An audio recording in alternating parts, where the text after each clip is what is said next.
जय श्री कृष्ण। राधे राधे।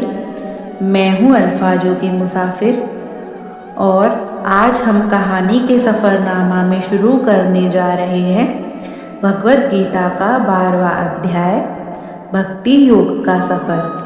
तो इस कहानी का सफ़र शुरू होता है कुरुक्षेत्र के मैदान से, जहाँ शंखनाद हो चुका था। दोनों सेनाएं आमने सामने खड़ी थीं, लेकिन अर्जुन के मन में अब भी एक प्रश्न उठ रहा था। रथ पर बैठे अर्जुन ने श्री कृष्ण की ओर देखा और विनम्र स्वर में पूछा, हे माधव, आप कभी साकार रूप की भक्ति की बात करते हैं तो कभी निराकार ब्रह्म की। इन दोनों में श्रेष्ठ कौन है? कौन सा मार्ग सरल और उत्तम है? श्री कृष्ण मुस्कुराए। उनकी आंखों में करुणा और ज्ञान की गहराई थी। उन्होंने कहा, हे अर्जुन, जो मन को मुझ में लगाकर श्रद्धा और प्रेम से मेरी साकार रूप में भक्ति करते हैं, वे मुझे अत्यंत प्रिय हैं। लेकिन जो निराकार अविनाशी ब्रह्मा का ध्यान करते हैं, वे भी अंततः मुझे ही प्राप्त होते हैं। परंतु निराकार की उपासना कठिन है, क्योंकि देहधारी मनुष्य के लिए उस अदृश्य को साधना आसान नहीं। अर्जुन ध्यान से सुन रहे थे। श्री कृष्ण आगे बोले, इसलिए हे पार्थ, अपना मन मुझ में लगा दो। यदि ऐसा न कर सको तो अभ्यास करो। यदि अभ्यास भी कठिन लगे तो मेरे लिए कर्म करो, और यदि यह भी संभव न हो तो कम से कम अपने कर्मों के फल का त्याग कर दो।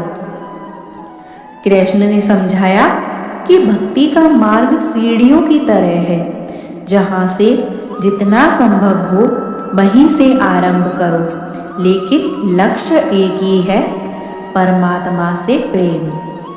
फिर श्री कृष्ण ने उस सच्चे भक्त के गुण बताए जो उन्हें अत्यंत प्रिय है, जो किसी से द्वेष नहीं करता, जो सबका मित्र और करुणामय है, जो अहंकार से रहित है, जो सुख दुख में समान रहता है, जो क्षमाशील है।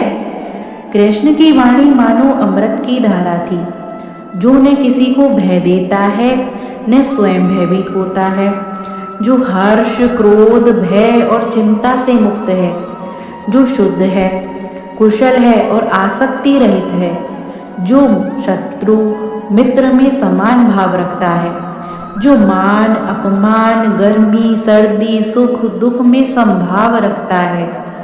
अर्जुन के मन का संशय अब शांत हो चुका था।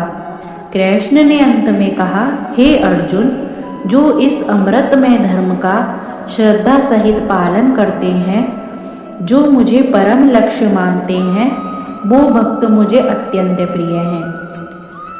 कुरुक्षेत्र का शोर अब अर्जुन के भीतर शांत हो चुका था। उन्हें समझ आ गया था, भक्ति केवल पूजा नहीं है, भक्ति एक जीवन जीने का तरीका है। दूसरों के प्रति करुणा, मन में समभाव, कर्म में निस्वार्थता, यही सच्ची भक्ति है। और रथ पर बैठे अर्जुन अब योद्धा ही नहीं रहे, वे एक साधक बन चुके थे। तो दोस्तों, गीता का 12वां अध्याय हमें सिखाता है कि ईश्वर तक पहुंचने का मार्ग प्रेम, विनम्रता और समभाव से होकर जाता है। अगर कहानी अच्छी लगी हो तो लाइक, शेयर और कहानी का सफ़रनामा को सब्सक्राइब जरूर करें। फिर मिलेंगे एक नई आध्यात्मिक यात्रा के साथ। तब तक राधे राधे।